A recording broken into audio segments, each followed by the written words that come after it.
Donald Trump called him tough. Rush Limbaugh read one of his articles live on his radio show. Ann Coulter tweeted that article to her 1.5 million followers and declared, "Every sentence is perfect." Ladies and gentlemen, your host, former chief editor of the Jewish Press, Elliot Resnick. Welcome to the Elliot Resnick Show, a home for principled people with often unconventional ideas. We're the enemy of the mediocre, the milquetoast, and the mendacious, and the champion of the excellent, the honest, and the uncompromising. For this week's episode, we're honored to have as a guest Getzel Rubashkin, the eldest son of the former CEO of Agriprocessors, who sat in prison for 8 years and whose sentence was commuted by President Donald Trump on Hanukkah in 2017. If you want to learn more about his tale, you'll definitely want to read Getzel Rubashkin's book titled Sholom Mordechai Rubashkin, The Inside Story. Before we get to our guest, however, an introduction and a confession is in order. In the book, Getzel Rubashkin writes that one of the strategies of the federal prosecutors who indicted his father was to create so much smoke in the media that the average American would assume there must be a fire. I'm embarrassed to admit that this strategy worked on me. I thought Sholom Mordechai Rubashkin's sentence was ridiculously excessive, and I always wondered why the federal government needed to go to Iowa to find illegal immigrants when there were millions of them readily available to arrest in California and New York. Nonetheless, I did assume that Rubashkin must have done something wrong based on the avalanche of negative stories and allegations about him in the media. 3 factors made me change my mind. First, I read a book called 3 Felonies a Day, How the Feds Target the Innocent by Harvey Silvergate. Silvergate is a lawyer, and he writes that when he first started practicing law in 1967, it was clear to him that many of his defendants had done something wrong. By the early 1980s, however, that became much less obvious. Many of his clients arguably were completely innocent, he writes, but by that point, the number of laws on the federal books had grown to such an astronomical number, and many of these laws were, as Silvergate writes, so impossibly vague that the government could use any number of them to target a person who hadn't done anything obviously wrong. In the foreword to that book, Alan Dershowitz writes that the American justice system is unfortunately moving in the direction of the Soviet justice system, which could be summed up in the statement of Stalin's right-hand man, Beria, who said, "Show me the man and I'll find you the crime." The second thing that led me to change my mind about the Rubashkin case is the onslaught of vicious lies and attacks against Donald Trump and his supporters, both in the media and by officials in the federal government. If journalists want to portray you as the devil, they can, easily, and tens of millions of Americans will believe them. And if ambitious officials in the government want to prosecute you, they can and they will. Anyone who has followed the case of Roger Stone, for example, knows that the government's over-the-top prosecution, which included arresting Stone at 6 o'clock in the morning with 30 FBI agents, filmed by CNN, which was informed of the raid in advance by the government. Anyone following this case knows that it was nothing other than revenge for Stone's support of Trump. The same goes for the government's actions against Rudy Giuliani, James O'Keefe of Project Veritas, and many others. Not in a million years would the Department of Justice have raided the home of Giuliani, a lawyer whose interactions with clients is confidential and protected by law, had he not publicly questioned the results of the 2020 election. Even though I always thought Rubashkin's sentence was unreasonably high, I used to question his behavior. Why, I wondered, did he celebrate publicly when he was released? Even if he was mistreated, he still did something wrong, I thought, and should be contritious, not celebrating publicly. But when the Roger Stone case began, I realized, 1 second, this is a transparent political prosecution. And when Stone was released, I and millions of other Republicans actually celebrated. So I started asking myself, what if the Rubashkin case was like the Roger Stone case? What if it too was a disgraceful sham from the very beginning?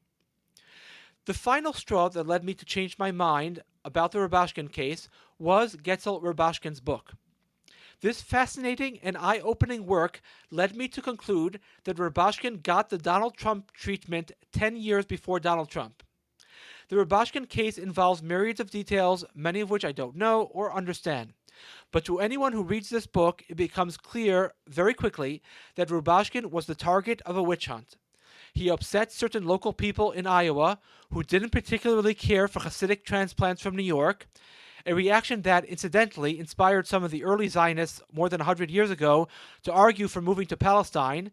We can't expect other nations to embrace us as neighbors when we're so different than them, they argued. All right, that's my commentary, leaving that aside. But in any event, Rubashkin upset certain local people and business competitors.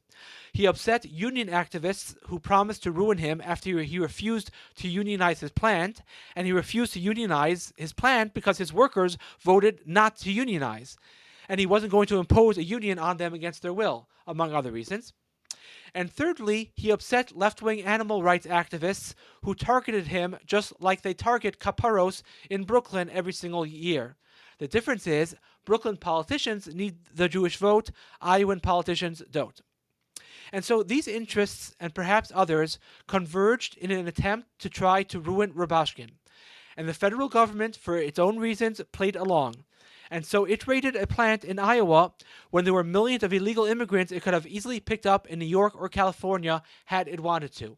For that matter, the federal government could have walked down Central Park West in Manhattan and arrested every single apartment owner for knowingly employing cleaning ladies and nannies who are in this country illegally. All right, with that introduction, let's get to our guest, Getzel Rubashkin. Getzel, you wrote this book, but it's written from your father's perspective. In other words, when the word I appears in the book, it's your father talking. Now, this book is over 600 pages long and filled with an enormous amount of information, including your father's most innermost feelings while he was on trial and in prison. So how did you actually go about writing this book? Did you sit with your father for many hours recording him or taking notes? Was it based on conversations you had with him over the years? Did he look it over afterwards? Take us through the process, if you would. Thank you for having me, first of all. The reason that it was written in that form, when I decided to write the book, it became clear I couldn't refer to my father by his name as a good Jewish boy, so that was out, and referring to him as my father would get quickly confusing and not a pleasant read. So I hit on this idea of sort of writing it from his perspective. It was something he was going to do on his own, because he's focused more on the future than on the past. And obviously he talks about his story, but he's more interested in teaching people about Emunah B'Tachon and how to use these things to grapple with their own adversity in their own lives. So it was left to me, and I enjoy writing, so it was a good fit. And that was my solution. I lived the story obviously alongside my father, so I knew the broad outlines of it. Then also he wrote weekly emails to us, very extensive emails. The overwhelming majority of them were divrei Torah and words of inspiration and encouragement. And there were many stories sprinkled here and there about life in a place called prison, as he described it. And we also visited as frequently as we could. So I was getting sort of these real-time, contemporaneous accounts.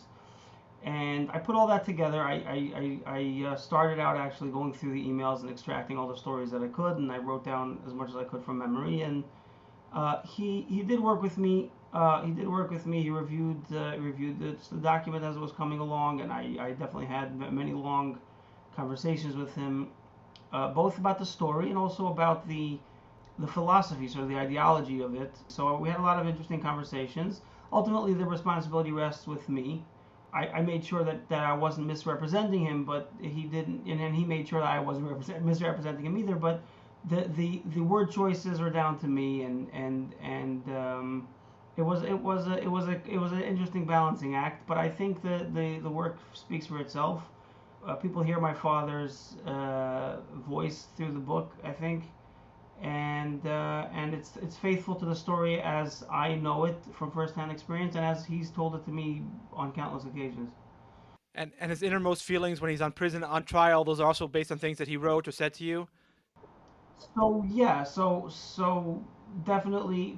I mean, as a writer coming to a certain scene or coming to a certain scenario, you know that there must be some emotions the air. And obviously, some of it we had already discussed, and some of it I made a point to ask him. What were you thinking at that point in time, and what? But it was something that he discussed quite openly at the time, and in the following years, because really that's what his story is all about. It's not so much what happened to him, but how he rose to the occasion. How did he grapple with it? How did he overcome it? How did he see through the situation? And that was what he stood for. That's what he taught. That's what he was teaching us all this time.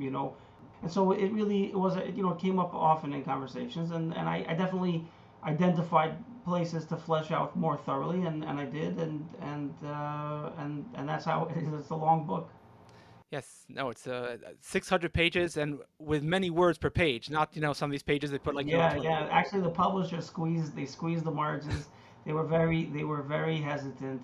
They early on, we spoke to some editors here and there, and they all wanted to know what's the page count, what's the word count, and I said I can't work that way. I'm going to write the story, and then we'll figure out what we have to cut. Because to me, it's not a question of length. People don't want to read a 30-page boring thing if it's only 30 pages, and people will happily read 600, 700, 1,000 pages if it's compelling. So I said, let's first write it and let's see how compelling it is. And in the end, I think it's a bestseller, tens of thousands of copies in the Jewish world, probably more. I don't know exactly. Wow. And it's compelling. I get feedback till today. I just got an email with people say they can't put the book down, then they can't, then they reread it, and they constantly they take strength from it, and they cry at the difficult parts, and they laugh, and they dance at the right. It resonates with people emotionally, and it hits a chord also in the most deepest aspects of our struggle with life itself, with the adversity that we face. Right. No, and it certainly is a very compelling read. Okay, I'd like to focus on some of the injustices your father suffered because I don't think that people are aware sometimes of what goes on in the American justice system. Now, one of the most poignant lines in the book for me was something a lawyer said to your father early on, which was something to the effect of, Mr. Rubashkin, if the American people knew what took place in in American courtrooms, there would be a second revolution.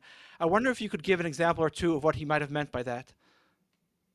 That's actually I remember him saying that. Actually, it was in a I don't know if I was there, but when the lawyer said that, but my father repeated it at the time in South Dakota during the trial. It's interesting. At the time he said, if only if the American people knew it. I think the American people are on a journey of discovery, and in the years since we have our eyes opened a lot more than we did at the time. We as good American boys, we grow up knowing that that your friendly neighborhood cops, and if anybody gets their day in court, and they'll have their ability to present their case in court, and the truth will prevail, and if you're innocent you have nothing to fear, and all these these bumper stickers that the system was truly set up to embody. I don't think they're deceptive. I think they were accurately reflecting the intent of those who created the system, and many who believe in the system. But we quickly discovered that a lot of those things, just the reality does not live up to the marketing, to put it generously. One of the things I noticed first, just coming into the courtroom, is there is nobody and this is a structural thing. I don't think this is something that can be modified. The American system is an adversarial system, and you don't really know what that means until you're facing the adversary.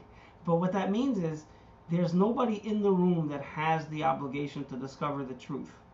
You basically, they have the prosecutor, or in a civil case it's party versus party. In the case of a criminal case, it's the state or the federal government versus the person, and the judge is just sitting there as, hopefully, and not in our case, but hopefully in most cases, a neutral arbiter, a referee, and let the parties fight it out. So what ends up happening, instead of being a search for the facts, it becomes a contest of the parties. And as and anybody can tell you, that does not have a bias towards discovering the truth. One of the harshest moments of the book comes where there was some sort of conference, where what, and I get into the book a lot of the some of the maneuvering that the prosecutors will do to extract a plea deal and so on. They maneuver their advantage in the system into getting a lot of unearned wins. And at one of these conferences, one of the prosecutors says to my father, Mr. Rubashkin, you know how a slaughterhouse works, and we know how a courtroom works, and we'll kill you there.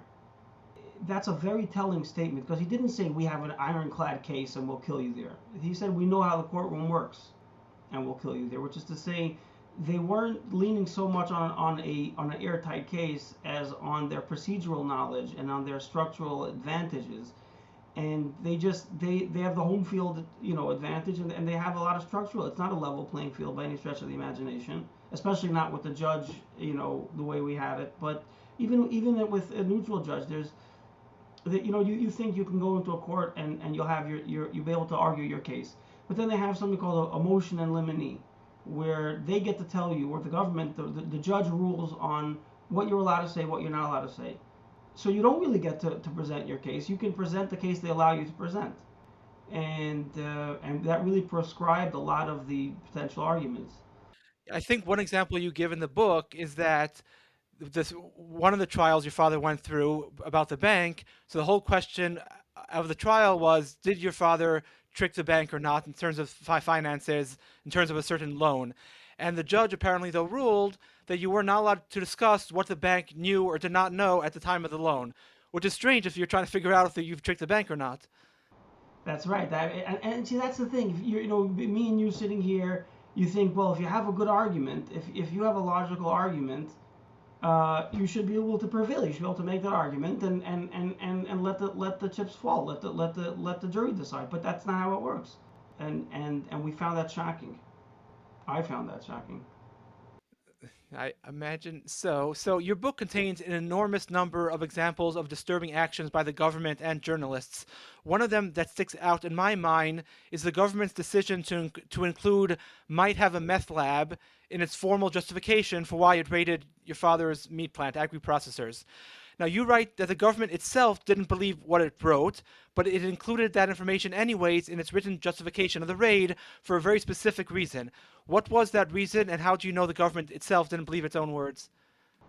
Well, it's that funny. That's one of the first things I remember with this whole episode. I was there that day, and I experienced the whole shock and awe of it, and the aftermath of the media strategy. I mean, they had a media strategy. You're talking a prosecutor, someone who's pursuing truth, shouldn't have a media strategy. You know what I mean? There shouldn't be extrajudicial factors there. It should just be, let's focus on the truth and get the truth. But they have a whole strategy of the way that they take out your support systems and so on. At any rate, they came in with this whole shock and awe, and with this terrible affidavit that was designed, no question, was designed to generate headlines and antagonize various interest groups and so on.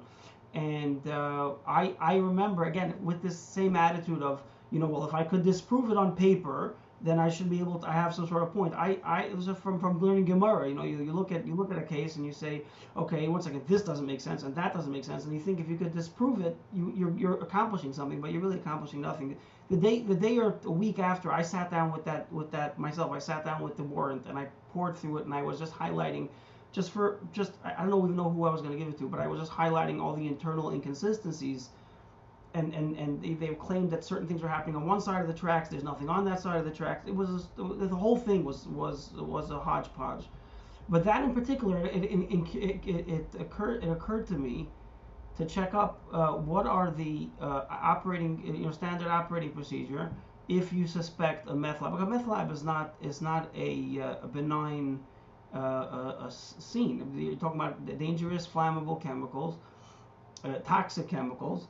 And the standard operating procedures for dealing with a meth lab require hazmat material and a hazmat team and a whole slew of protocols, none of which were followed.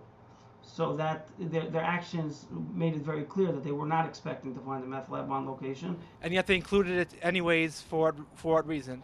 Because it's an adversarial system, and they get a point and they win. They pad their resume or they pad their stats if they get a win. And so they do anything that it takes to get that win. Time and time again in the courtroom, they were misrepresenting things, knowingly misrepresenting things, where they would tell a story and they would stop short, of telling that, giving that one piece of information that would reveal that it was that this whole thing was innocent. There was a story where they talked about, they spun my brother Moshe was present for a certain there was a meeting, and my father met with somebody in a car, and with my brother, they made it sound like there was some sort of family conspiracy. Was my father out of the side of the, he took somebody out of the office to have a meeting with in the car with just family present, and my brother is autistic, and he spent time with my father, and sometimes they would go drive around, and my father was sort of combining work and parenting, and including him in that sort of on the go meeting, and when the lawyer tried to bring that up, so she had forbidden that from being mentioned. In fairness, I did put in the book ways in which I could tell how this might be a legitimate concern. You don't want to talk about you don't want to make the jury sort of appeal to their sympathy, but then you can't use that as cover to turn around and make his presence, my brother's presence, seem conspiratorial. And then when they open the door on that topic and mention my brother, and the lawyer comes in to give a little context, she scared him out of his wits. I don't know if at the time she threatened him with contempt of court, but she said, like, you came this close to losing your law license or something bizarre. She really scared him, and the lawyer, for bringing up this contextual piece of information. And then later, when my father had made a request of the lawyer said, he sort of pumped the brakes about something my father wanted him to do, which was his legally, his ethical responsibility to represent my father. But here he had this very human reaction to being threatened by the judge, and he was intimidated by it. So we found time and time again where they wouldn't talk about the bank. They wouldn't let him talk about. They did this really sneaky trick where they lowered this. So I don't know if you want to go into this digression here, but go ahead. They had made this whole big fuss about immigration, right? About the presence of the workers there. And when we had the opportunity to present the case fully in the state case, my father was fully exonerated, because when you claim someone as harboring or hiring or whatever, you have to get into the details. How did they get there? Who knew? How did they know? How could they be expected to know? Who took care of the paperwork and all that kind of stuff, right? So that opens up a full-throated defense. And when we were able to make that defense, we were able to persevere on that count. Then on those counts, full exoneration, unanimous, or what's called across the board. In the bank case, they should have done the same thing. They should have really. Part of the bank case is predicated on the immigration case, because they were saying if Mr. Rubashkin knew that there were people at the plant illegally, and then he told the bank in the boilerplate contract that he's not in violation of any laws, so he lied to the bank in that way, right? So logically, what do you do if you're after the truth? Let's first establish whether or not he knew there were, whether the illegal people were there with his knowledge, and if so, have that full discussion with that full trial, right? Get a verdict from the jury, and then come to the immigration case with a clean verdict on the full discussion, right? But they didn't want that, so they severed the two cases, which we thought at the time was a win. They separated the two things. Initially, they wanted to throw all of it at my father at one time. Then they agreed to separate it, but they did it very sneaky. What they did was then they switched it around so that the immigration case, which was the foundation in some sense of the bank case, came second. And in the end, they didn't even end up going to court on it. So what they ended up doing is, they introduced it as a mini trial within the financial trial. They all of a sudden started introducing these immigration aspects, but at a much lower standard, because now it wasn't about did you hire, did you harbor, and so on. They were only wanted to know, did you know they were there, or did you know they were there, or should you have known they were there? So anytime we tried to bring in anything to broaden the scope of that discussion so that we could establish the context and the people involved, they shut us down and the judge shut us down. You can't tell that story because that's not what the trial is. We'll have that trial a different time. Here, so now they had diminished their bar for a negative conclusion, and then they were very carefully gatekeeping anything we could do. The judge was, and the prosecution was, and at the same time they were ranging far and wide and bringing up every dirty accusation under the sun, from PETA to EPA to everything, to all this kind of garbage, all of which was baseless. but all of which fed into the narrative they were trying to build. So we had a very up close and personal view of this thing, and that's what he meant, I think. And I think he was overly optimistic by saying that the American people would rise up, because I think we've had a lot worse revelations in the years since, and we haven't seen any uprising. Well, I shouldn't say that, because there's been some movement. People are really waking up. But the fact is, on the justice front, you have to be very inexperienced, naive, to really believe a lot of those things. Where, if you're innocent, you have nothing to fear from the system, and they're just after the truth, and so on. None of that is reality. Or maybe if, in some isolated case where you have an honest, idealistic prosecutor who hasn't been jaded and turned, but the system is not necessarily going to guarantee you a just outcome. And one of the words, I mean, there were so many things in the book, and really I encourage people to read the book. But at one point towards the end, you're appealing a decision of the judge to an appellate court, and that judge herself winds up being on the appellate court to judge her own actions. Well, no, let me correct that. Let me correct that.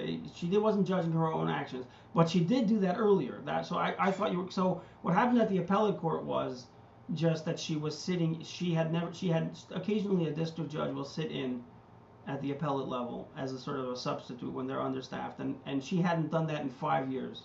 And then coincidentally, the day that her behavior was under review, she assigned a case, not just in the same building, but with the same people that were supposed to be judging her behavior. So she wasn't judging her own behavior, but she was sort of suddenly in the cafeteria, if you want to say. But what did happen earlier, which is a little bit less flashy, but a lot more morally dubious and unjust, if you could say, that she literally was ruling on her own behavior earlier in the case, at the mistrial motion, or so whatever it was, Rule 33, where there was a motion that she was too much involved with the preparation for the raid. She was a stakeholder, they called her, and she was offering support for it, and she was involved in a lot more than logistical demands could justify, and we made that claim, and She got the chance to rule on her own misbehavior. She not only she ruled on it, but she asserted in her ruling what the facts were based on her own knowledge. So she was sort of the witness and the judge. So she first, sat in the witness stand, so to speak, and said her version of events, and then she sat in the judge's chair and said, between the two versions of events that were offered here, what the defense is saying and what I'm saying, I think what I'm saying is correct, and ruled on it herself. And what was also bizarre, and again going to this, it's not that the system is bad, it's just that the system has a shape. And anything that has a shape, people can find a way to weaponize. And people have had a long time to find ways to weaponize and manipulate the system. And for whatever reason, the system protects its own. And at the appellate level, they just rubber stamped everything she did. And so it's not just one isolated person. She had the benefit of protection of the judicial branch, which protects its own. And her, I mean, I don't know if what I'm saying, I'm sort of stepping over any lines here, but as a citizen, it seems to me that she's not only to blame for this. The higher courts, the Supreme Court just turned it down and never ruled on the substance of it, but the Eighth Circuit reviewed, and maybe on technicalities they have a fig leaf to hide behind, but as a nation of just people, they don't represent the American values. They didn't represent the American values in our case. Let's put it that way. I just want to mention two things quickly on the journalistic side and how terrible journalists could be sometimes. You mentioned in the book, in terms of hiring illegal immigrants, there's a federal law against looking into the documentation of workers. So if a worker comes and gives you a license that looks legal, you're legally obligated to accept him as a worker. You're not allowed to do further investigation. Right. Well, I don't know if it's an explicit law, but it is covered by racism laws. Like, think about it. If a guy comes in, he's Hispanic, and he shows you a valid ID. So if they're under a certain age, you can, or within a certain range, you can say, okay, I need a second piece of identification to prove your age or whatever. But they can't be specific to a race. You can't ask Hispanic people You can't say, well, this looks a-okay, but you're Hispanic, so I want to see another piece of information. You're an immigrant or whatever. You can't do that. And people have the federal government has sued companies who have made excessive documentation requests from Hispanic workers or something like that. If a journalist was honest, he would have written this as part of a story to provide context, to explain. Maybe he True. had some illegal immigrants, but maybe it wasn't his fault. Maybe to provide Well, context. But part of the legitimacy part. I mean, and I know sometimes people take issue with my father and claiming that what he did, he must have done something and he chil Hashem and so on and so forth. And it just becomes more and more shocking to hear that as time goes on, because as a country we're in a legitimacy crisis where all the institutions that people had trust in have systematically destroyed that trust. Journalism, chief among them, but not exclusively. But anyone that journalism has clearly is well known to have incentive problems where they're incentivized to chase the sensational aspects of a story, or they're easily manipulated by groups that know very well which buttons to push and how to play the game. And they've abandoned their post, at least in the major mainstream represent. And you know, people have a very low trust in journalism today, but somehow they don't, not everybody, you know, connects the dots to saying that, okay, just because the newspaper says something doesn't mean that I should believe it. right, and we actually never closed the meth lab thread. If I'm not mistaken, if I'm remembering correctly in the book, you write that the government didn't believe he actually had a meth lab, but it specifically put it in their written justification for the raid because they know journalists read that, and so the journalists could then put it into their newspaper articles, and it was like a ploy of the government to make your father look bad, essentially, with the journalists playing along. I point to it throughout. I mean, you find that the government had clearly had a media strategy. They were after certain headlines at certain junctures, and they dribbled out they built the case over 7 or 8 superseding indictments for my father, which is never done.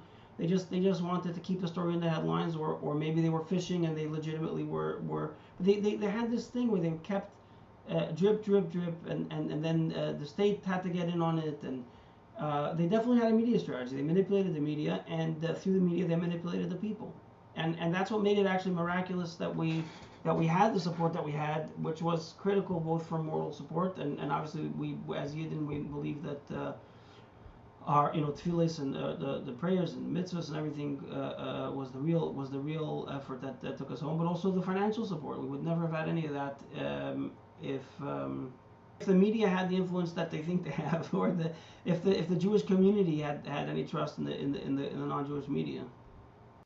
Right, I forgot to mention that also. That's also, I think, an unfairness in the system. I don't know if it's always been this way, it's more recent, but the government has limitless amount of money to spend on a case. They can spend millions and millions and millions. Your family, Baruch Hashem, because it was a case in the media, so Frum Jews rallied around him. Baruch Hashem was able to raise millions to help him.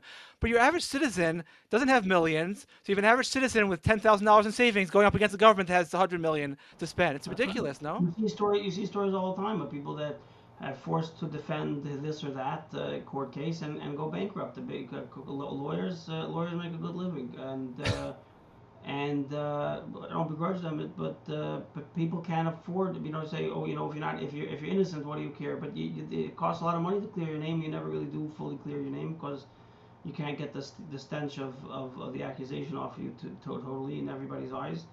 But it's true. My father used to laugh. Rubashkin, United States of America versus Sholom Rubashkin. You know what I mean? This mighty superpower, the preeminent superpower of the world versus John Doe. I mean, it's ridiculous. And that's the problem with an adversarial system, honestly, because the adversaries are not evenly matched. And my father would say we're not evenly matched because we are coming with the Eibishter, with the help of God, and they're coming with the money of the funding, whatever they have. But in natural terms, in financial terms, it's obviously preposterous. I mean, I assume that they have some sort of budget, and then they don't have limitless, literally, for every single case. But it's clearly, I mean, they definitely have. That's one of the advantages, the structural advantages that they have. Okay, so we know today, people on the right anyways, we know why the Department of Justice would persecute somebody like Roger Stone. He's a prominent Trump supporter and Democrats hate Trump. The same goes for why the federal government recently raided the homes of Rudy Giuliani and James O'Keefe of Project Veritas. So these were all clearly political witch hunts. But why your father? What did the government have against your father that they persecuted him like that?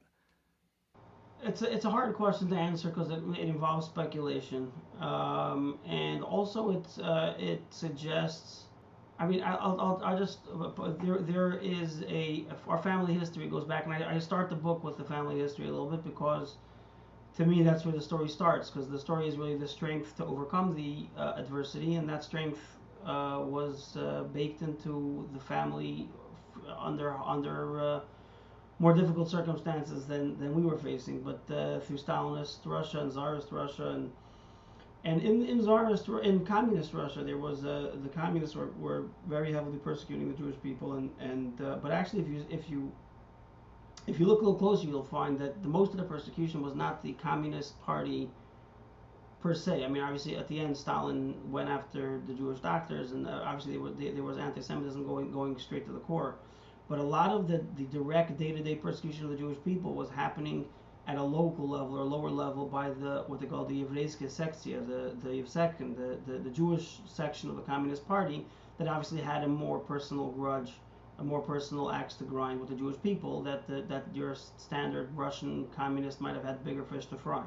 So it was these Jewish Nebuch, these Jewish people that were pushing the persecution of the religious leaders, the rabbis, and the closing of mikvahs and shuls, and the regular communists. What does he know from it? But the Yidden went after it for their own purposes. They were trying to destroy from Yiddishkeit using the Communist Party as a tool, and we saw that in our case also. I think a lot of local interests or smaller interests weaponizing and manipulating larger entities into doing their dirty work under one guise or the other, and so we all know. I mean, on a state level, on a federal level, there's interest. Sometimes they don't see the human face of things. Who knows? Maybe it was an election year.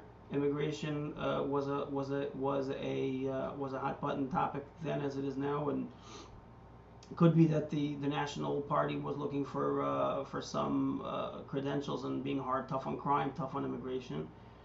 And this case bubbled up or was offered up from somebody lower down who had a particular axe to grind against us or our father. There were many. We didn't lack for enemies. We had the Union famously was engaged in nuclear war with us at the time, costing us. We at some point Agriprocessors had a contract with Trader Joe's, a huge chain, a very big customer, and the union hectored them out of the business arrangement eventually, I think. And this is because your father didn't want to unionize the company, even though the workers themselves had voted and they said they don't want to unionize. They were very organized. They had a very manipulative, thought out strategy in their corporate campaign, and they did do a lot of manipulating and I mean it's straight in there. You read their playbook and you'll see that what you would imagine too dramatic and too theatrical to be real. People in back rooms scheming and finding out what kind of enemies or what kind of interest they can turn against their target and so on. They literally literally have a playbook where they lay all this stuff out, and they definitely played a role. I mean, I documented a lot of some of it's documented in the book, some of it is documented but didn't make it into the book because that wasn't really the focus of the book. But we didn't lack for enemies. We had other enemies. We had PETA had obviously their own axe to grind with us, and that's the animal rights organization. The animal rights organization. That's right. There was a group of conservative Jewish people that were trying to make inroads into the kosher industry that was using excessive measures to try to and then some of these people weren't so much interested in destroying us as they were in building themselves up, and they just happened to be doing it on top of our bones. You know what I mean? It was like they wanted to make the point that Jewish people need them, and if they had to do that by casting us as the villains, they were ready to do that. But it wasn't any particular animus towards us as much as it was self-serving interest on their part. And we had that a lot actually. We had after the raid, we had pro-immigration people coming to protest. How dare we hire and exploit immigrants, which we were not doing. Anyone that was hired there was well paid.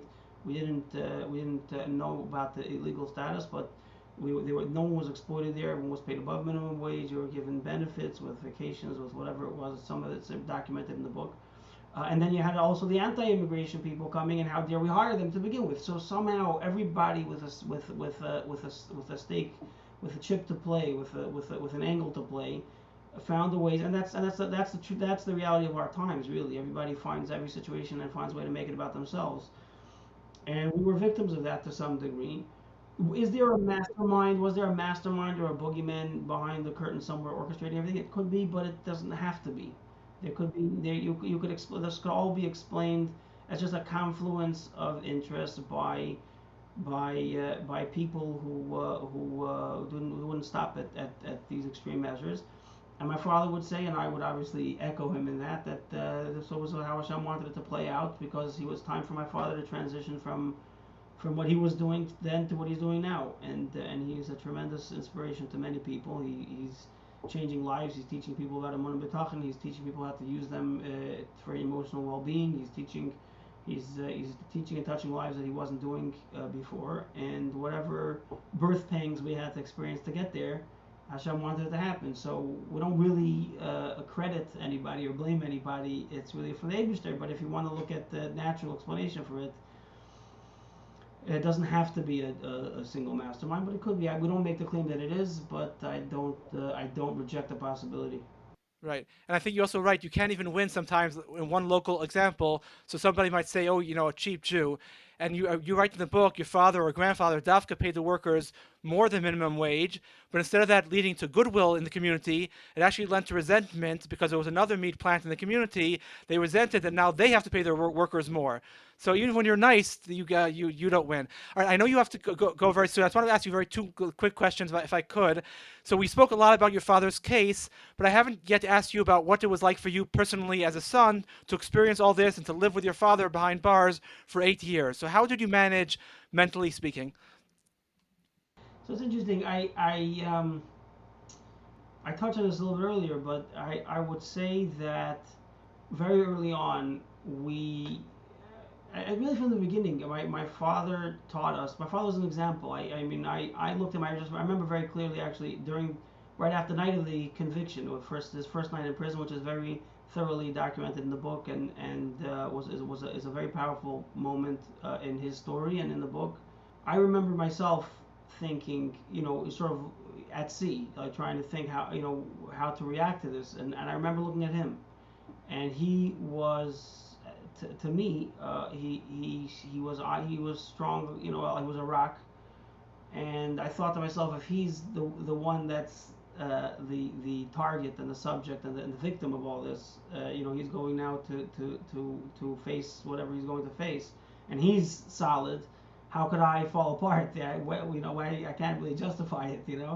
But really, if it comes back, when you just to talk for a second about emotional well-being, a big part of emotional well-being is clarity, and a lot of our reactions we think of as emotionally off, but they're very accurate. If a person is in a panic-inducing situation, it's not emotionally unwell for them to panic. It's a natural emotional reaction. But the problem with panicking, especially as a yid, when you know that the reality doesn't justify it, and so we had. I remember early on there was a documentary team in town, a team associated with Michael Moore, who was a documentarian, a famous documentarian, and a team that had worked with him was coming to town. They wanted to do some interviews, and they were interviewing me, and I was talking, and I think this was off camera. I don't think this was on camera. They never ended up doing anything with the footage anyway, but I think this was off camera. But at one point he said, he looked at me funny, and I said to the guy, I know you think I'm in denial. Because what was I telling him? My father's not going to come home, and it's not going to happen, and whatever I was saying. They say it's going to be this, but it's not going to be that. So he was looking at me like I fell off the moon, and I said to him, you think I'm in denial, and I'll tell you, I am in denial. The reason why denial is a negative is because you're denying reality. But if you're denying an illusion, denial is a healthy thing. You're supposed to deny. There's certain things that you should deny, right? There's certain hater is a bad thing, but some things you should hate. And denial is a bad thing, but certain things you deny. You deny things that are not real. And we had a very strong sense of what was real. And so the emotions that flowed from that, in other words, if you look at your father as being a victim, who knows when I'll see him again, and he was wronged, and I was wronged, and I'm helpless in the situation. Of course, the natural emotions, that's the emotions that you're expecting. So how did you grapple with those emotions? But those emotions that you're expecting were not the emotions that I was feeling, because that wasn't my reality. That wasn't the reality. My father was not helpless. He was not at the whim of some superpower that had promised to keep him in a cage for the rest of his life. To me, my father was off on a mission by for the Eibishter. It was what he was supposed to be doing at the moment. I was doing what I was supposed to be doing at the moment. And as soon as and at any moment, as soon as the mission is over, he'll be back. And we firmly believe that he would be back. So starting from that perception, the emotional balance just flows naturally. You wouldn't expect me to fall apart if that's the way I saw the thing, and I didn't, and we didn't. And I think that What was the mission though that he saw himself on, or that you saw himself on? well, we don't always know what the specific mission that Hashem. I mean, we know generally that Hashem wants us to add light and holiness and goodness and kindness and the mitzvahs and to the world. We know that we're supposed to reach out and teach and touch the people that we can in our surroundings. We knew that our story was reaching people, and people are reacting in ways that were totally unexpected and unprecedented. So we didn't know which part of that was the active ingredient, so to speak. What was that Hashem wanted out of the story? We didn't know exactly what he wanted out of the story. We knew what he wanted of us in any given circumstance, and he wants us to do what the Torah requires in that circumstance. I don't mean to say that there's one thing to do in every situation. I mean to say if you're in a fear-inducing situation, he wants you to overcome that fear and see the reality of it. If you're in a situation where someone's trying to take away your Yalmul consensus, he wants you to hold on to your Yalmul consensus. If you're in a situation where you have an opportunity to teach someone something, he wants you. So in each situation, you can analyze, okay, what is the right thing to be doing here? Because that's why I'm here. I'm here to do what has to be done for Hashem, and that's why I'm here. Not because somebody locked the door. Because as soon as Hashem wants the door to open, it will open, and it did. And so the secret to emotional well-being of our family, and my father, and I'm writing a book now, actually, that's the follow-up to this, is really applying these lessons in a more applicable and practical way. But the key to it all is that emotional well-being has to start on an accurate foundation. If you're living in an illusion, and you want if you're living in a nightmare and you're trying to adapt to the nightmare, you're off to a bad start, because the foundation is rotten. If you're I give an example, the classic example of the sheep among the wolves. If you have a sheep among the wolves, and it's neurotic and it's anxious, and every little blowing leaf in the wind is freaking it out of its skin because it's scared. So you can try to teach it to tell the difference between a wolf and the wind blowing through the grass, right? You can help them solve that over anxiety, but you can't help them over the fundamental anxiety. You can fix the leaf, but you can't fix the wolf. So if you're living in a world of wolves, there's going to be emotional instability. There's going to be lack of tranquility. There's going to be fear, anxiety, depression. All these things flow from living among the wolves. And when you realize that you're not really living among the wolves, not only you have a shepherd, like the classic example, not only do you have a shepherd who put you there and was guarding you and protecting you from the wolves, but there really aren't any wolves either, because Hashem is the author of the whole thing. Then the emotional well-being flows, much. Obviously, you still have to figure out the tactical things. You have to get the clarity. You have to get the skills and the strategies and so on. But you're building on a foundation that is devoid of those negative emotions that you're trying to escape. And that's the only way to do it. If you're going to be working from a reality where it's embedded and required that you have to be afraid. As a sheep among wolves, you have to be afraid for your survival. Otherwise, you won't survive. A fearless sheep gets eaten, right? So if you're a sheep, you can't be fearless. You don't want to really be fearless at the end of the day. But we're not sheep. We are the main character, so to speak, each of us in our own story, in a story written by the Eibishter. The antagonist and the protagonist and the setting and all of it's all constructed by the Eibishter just to see what you'll do next. And so from that foundation, wellness and tranquility will flow. Do you have a working title for the book that you could share with the public, or not yet? It's a working title. We're working on it. I don't know. Okay. When is it going to come out, Amir Hashem? we're pushing. We're trying to get it out as soon as possible because the need is great, and Within the year? we're hoping with Abish's help. Yeah, I learned not to underestimate the task of writing a book. That first one took quite a while. Yes, I can imagine. Yeah. All right. Well, thank you so much for your time. I appreciate it, and continued hatzlacha to you and to your father and to the whole family. Amen. And we're trying to share the message that we have that was hard fought for and hard won by our father and our family, and it's inspiring a lot of people. Um, and we just hope to inspire one more, and we're working towards a time when this perspective won't need to be hard fought, but will come instinctively and naturally. When Mashiach comes, the reality will be unveiled for everyone to see, and we'll all live happily ever after. Amen. Thank you so much. I appreciate it. Thank you very much, Elliot. Have a wonderful night. All right. That does it for us. Don't forget to check out our website, 1versus450.com. Sign up for our email list if you're so inclined. And stay tuned for next week's episode, for which we hope to interview Rabbi Pinchas Volander, the co-founder and editor of Toras Avigdor. That's the organization behind these emails and perhaps shul newsletters that you may have seen with Rav Avigdor Miller's cutting and very incisive remarks on all areas of life. Stay tuned.